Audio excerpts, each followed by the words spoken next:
Swayam Prabha. Digital India. Educated India.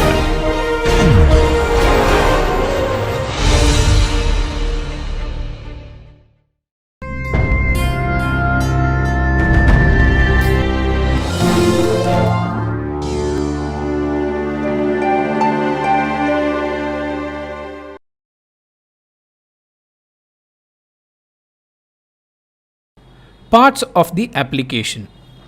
Now that we have covered claim drafting, we have covered how we got to the point of the claims, and that we have covered the descriptive part, let us look at the parts of the application itself. Now this has the entire list of things that should get into for you to get a patent.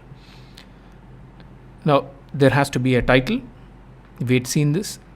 There has to be a cross reference in certain cases which comes soon after the title. Now this we are reciting in the order of its appearance. Now the cross reference would come in where there is a patent of addition or a divisional application. It's not necessary for us to deal with this in detail for the purposes of this course, but understand that in certain cases there could be a cross reference. And then you have the background of the invention. The background of the invention may have the field of the invention and description of related art, but what you cover in the background of the invention is the prior art and the field.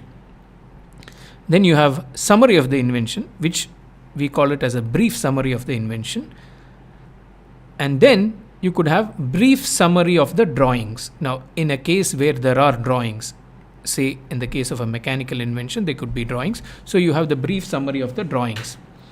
Then you have detailed description of the invention, by wherein you can explain what we had covered as the background and the summary in detail. So the detailed description will come after the summary of the drawings. And finally, your specification will end with the claims. The abstract, which has to be in a separate sheet, will come after the claims, and the same is true about the drawings as well.